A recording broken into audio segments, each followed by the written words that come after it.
siang. Saat ini saya sedang bersama salah satu dosen Prodi Pendidikan Sosiologi Fakultas Ilmu Sosial Universitas Negeri Manado. Bersama Inci Dr. Veronica Salem, MSI. Selamat siang Inci. Iya. Terima kasih atas waktunya. Baik, dalam pertemuan kali ini saya akan bertanya tentang pembelajaran online. Pertanyaan pertama, masalah yang selalu menghampiri Inci terhadap mahasiswa dalam belajar online. Bagaimana? Masalah yang selalu menghampiri Inci terhadap mahasiswa dalam belajar online. menghampiri. Inci. Mungkin bagaimana ya biasanya untuk lebih mengefektifkan dalam proses online. Ya, tadi Encik sudah bilang bahwa kenapa tentu kan kenapa terjadi pembelajaran perkuliahan online. Nah, itu disebabkan karena dilihat latar belakang bahwa di dunia khususnya Indonesia terjadi virus yaitu COVID-19 yang mewabah mematikan, sehingga dengan demikian maka pemerintah tidak hanya diam.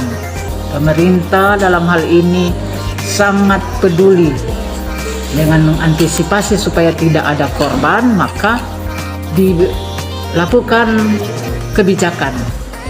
Pemerintah memberikan surat edaran bahwa seluruh kegiatan harus dilakukan dengan secara online, baik di kantor, itu kan karena itu di perkuliahan, kembali khusus di perkuliahan. Dalam perkuliahan selama ini ada memang banyak pergumulan juga, ada tantangan-tantangan, tetapi bersyukur dengan adanya perkuliahan online, mahasiswa juga tidak dirugikan kan, dalam hal ini tetap jalan, karena bagaimanapun tanggung jawab dari lembaga tersebut, dalam hal ini Universitas Negeri Manado, khususnya Fakultas Ilmu Sosial. Nah, di dalamnya program pendidikan sosiologi.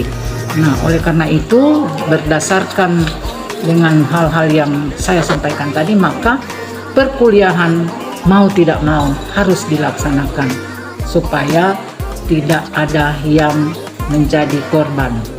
Nah, kegiatan pelaksanaan online itu, pengalaman kami itu memang berjalan dengan baik, walaupun ada hal-hal yang menjadi juga tantangan bagi kami sebagai dosen, yaitu setiap mau kuliah ada saja dari mahasiswa alasan tidak ada pulsa, tidak ada jaringan dan sebagainya. Tetapi kami punya prinsip, kami tidak menau dengan tidak ada pulsa, karena harus dilaksanakan. Jadi dalam hal ini kegiatan online itu ada dia punya dampak negatif dan dampak positif. Seperti saya katakan tadi bahwa dampak negatif itu bisa menjadi tantangan bagi kami, bahwa ada mahasiswa yang tidak sabar, mahasiswa tidak menuruti apa yang disampaikan, banyak hal. Tapi dalam segi positif, perkuliahan tetap jalan, diperhitungkan per semester, ya kan? Jangan karena COVID diam, gitu kan? Jadi berjalan dengan sebagaimana mestinya. Saya kira seperti itu. Baik, Cici. Pertanyaan yang kedua, apa yang menjadi harapan Inci terhadap mahasiswa dalam pembelajaran online ini?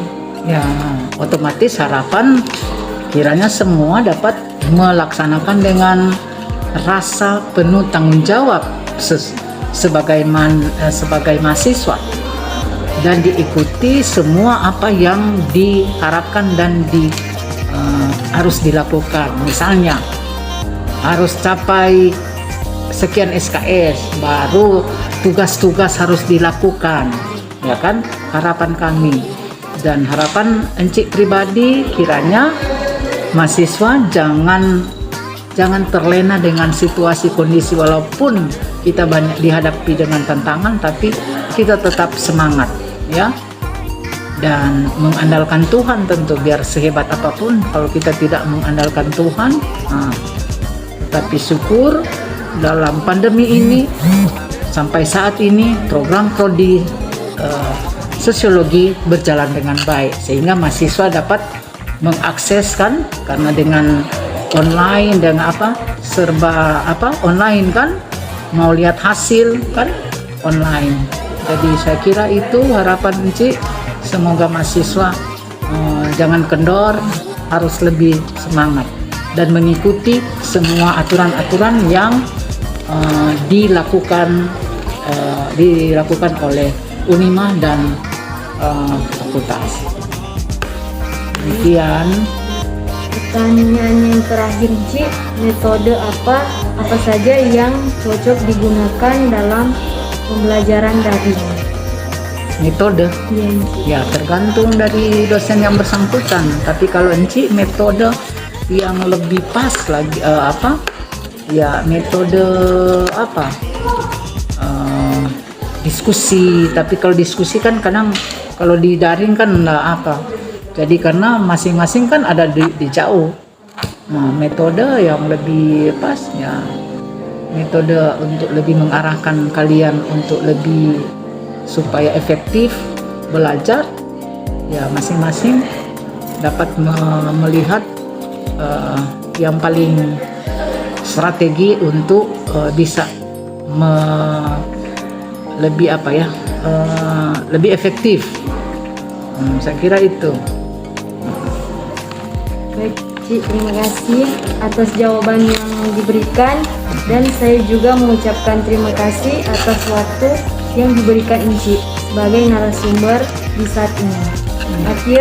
Akhir kata saya ucapkan terima kasih dan selamat siang. Iya, selamat siang. Baik, selamat siang. Saat ini saya sedang bersama salah satu petani desa Tomohon Paslaten, yaitu dengan Bapak Sony Kaparang. Selamat siang, Bapak. Selamat siang. Baik, dalam pertemuan ini saya ingin bertanya tentang lahan pertanian ini. Pertanyaan pertama, sudah berapa lama Bapak berprofesi menjadi petani? Sebulan lah. Sebulan. Baru sebulan ini ya, baru mulai. Coba-coba. Oh, iya. Pertanyaan yang kedua, tanaman apa saja yang Bapak tanam di lahan ini? Cesi, mostor, sangkodo, dan itu saja. Sayur-sayuran. Iya, sayur-sayur. Kira-kira berapa lama Kang itu boleh panen? Ya, kalau cesi dia sebulan. Sebulan. Jadi kira-kira seperti itu ya, Pak. Ya. Baik, terima kasih atas jawaban yang telah diberikan, dan terima kasih juga atas kesempatan dan waktu yang telah diberikan juga. Kiranya Tuhan Yesus memberkati Bapak. Terima kasih, selamat siang. Baiklah, selamat siang. Saat ini saya sedang bersama salah satu mahasiswi Prodi Pendidikan Sosiologi Fakultas Ilmu Sosial Universitas Negeri Manado, atas nama mahasiswi Aprilia Sumolang. Selamat siang, Aprilia Sumolang. Saat ini saya akan bertanya tentang proses pembelajaran online saat ini. Iya, baik. Selamat siang juga, Kak. Baik, di sini saya akan bertanya dengan pertanyaan yang pertama, yaitu apa dampak kuliah online ini menurut Anda? Baik, saya akan menjawab pertanyaannya ya, Kak. Jadi, dampak dari perkuliahan online ini kalau menurut saya ada sifat positif dan negatifnya. Positifnya, saya bisa lebih selalu menghargai waktu dan tanggung jawab dalam perkuliahan online ini. Dan kedua, saya bisa lebih menghemat uang transportasi dan uang kosnya. Negatifnya, pasti banyak yang mengalami masalah-masalah yang menghampiri atau menghambat proses perkuliahan online tersebut. Contohnya, ada mahasiswa yang pulang di kampung atau masih tinggal di kampung dan mengikuti proses perkuliahan online. Contohnya jaringan kalau di kampung kurang bagus ya. Dan itu yang membuat tidak terfokus dalam kuliah online. Ada juga yang sering hanya matikan kamera dan hanya tidur atau main game. Kira-kira seperti itu, Kak. Baik, kita masuk pada pertanyaannya yang kedua. Siapa-siapa saja yang terlibat mengikuti perkuliahan online tersebut? Yang terlibat dalam proses perkuliahan online ini hanya dosen dan mahasiswa. Oke, baik, kita masuk pada pertanyaan yang ketiga. Mengapa perkuliahan online ini bisa terjadi? Proses perkuliahan online ini terjadi karena adanya dampak dari pandemi virus corona atau COVID-19 sehingga terjadinya proses perkuliahan online ini yang biasa disebut kuliah daring atau kuliah dalam jaringan. Kita masuk pada pertanyaan yang keempat, di mana biasanya Anda mengikuti perkuliahan online ini. Biasanya saya sering mengikuti perkuliahan online ini di kos karena posisi sekarang saya sedang kos di Tondano. Dan kalau saya pulang kampung, saya mengikutinya di rumah saya. Baiklah, kita masuk pada pertanyaan yang kelima, yaitu kapan awal mulanya perkuliahan online ini? Jadi, proses perkuliahan online ini terjadi sejak tahun 2020. Awal tahun dan bulan Maret. Oke, kita masuk pada pertanyaan yang terakhir. Bagaimana cara Anda mengatasi masalah yang sering terjadi atau menghambat proses pelaksanaan perkuliahan tersebut? Kalau mengatasi masalah yang sering menghambat dalam proses perkuliahan online, yang pertama itu saya pertama menenangkan diri. Lalu kedua, saya mengomunikasi dosen MK tersebut untuk memberitahu bahwa di mana saya sedang mengalami masalah dalam proses perkuliahan, contohnya jaringan atau hal lain. Terima kasih atas semua jawaban yang telah diberikan dan terima kasih juga atas waktu dan kesempatan yang telah diberikan juga. Dan terima kasih karena sudah menjadi narasumber saya pada saat ini. Kiranya Tuhan Yesus memberkati mahasiswi Aprilia Sumulang dalam masa perkuliahan ini dan kiranya boleh sukses ke depannya. Akhir kata saya, sekali lagi terima kasih dan selamat siang. Ya, sama-sama dan terima kasih. Semoga Tuhan Yesus memberkati dan semoga boleh sukses ke depannya juga, Kak.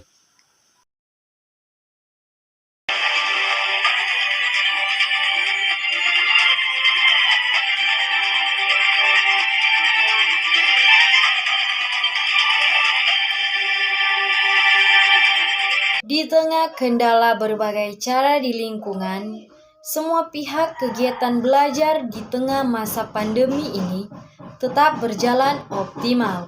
Seperti kita lihat sekarang ini, virus corona atau COVID-19 telah terjadi dan sampai pada saat ini. Permasalahan COVID-19 ini sehingga menyebabkan perkuliahan online terjadi, yaitu di dalamnya dosen dan mahasiswa. Dan hal ini terjadi karena adanya pandemi COVID-19. Dan biasanya para mahasiswa mengikuti perkuliahan online ini di rumah masing-masing. dan cara untuk mengatasi semua kendala yang selalu menghambat para mahasiswa. Kini mereka harus mencari solusi masing-masing karena harus mengikuti perkuliahan online tersebut. Walaupun di tengah kendala yang menghampiri mereka. Demikian liputan Trans 7.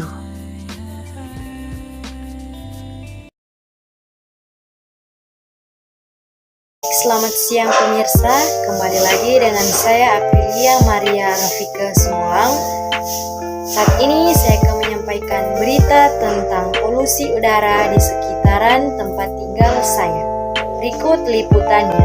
Setiap kali saya bangun pagi, saya selalu naik ke atas sini dan melihat keindahan Gunung Tampusu ini. Namun hal yang selalu menghambat saya untuk menikmati keindahan ini yaitu salah satu polusi udara ini. Karena kualitas udara saat ini untuk beberapa waktu sangat kurang bagus, sehingga menyebabkan polusi udara ini. Namun akan tercatat tidak sehat. Dan sekarang sudah saatnya kita menyelesaikan masalah yang terjadi saat ini. Maka dari itu kita patuhi protokol dan rajin mencuci tangan kita setelah selesai melakukan suatu kegiatan di luar rumah. Dan demikian dari saya, Tondano, Sabtu 24 April 2020.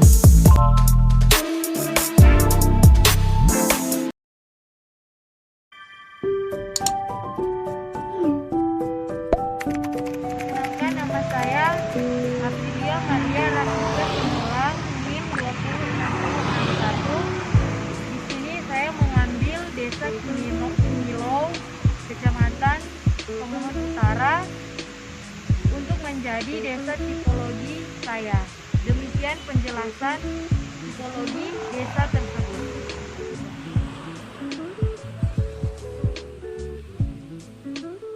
Baik, di sini saya sedang berada di salah satu tempat yaitu Polsek Tomohon Utara, di mana warga setempat melaporkan segala masalah yang ada.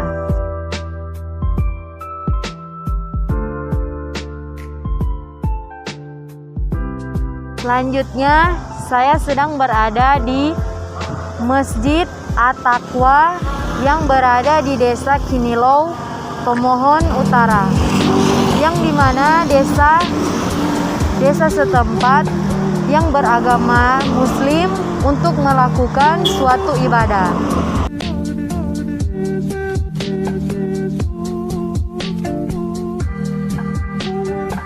Selanjutnya saya berada di Rindam 13 Merdeka Dodikjur, di mana para tentara berdinas di tempat ini.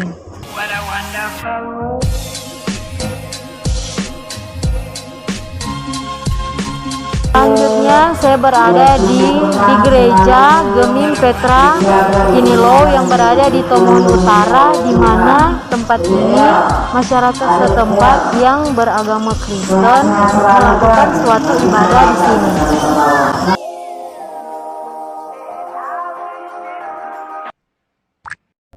Selanjutnya saya berada di persekolahan SD Gemim Kinilow yang berada di Kecamatan Tomohon Utara, di mana anak-anak di desa Kinilow ini bersekolah di sini.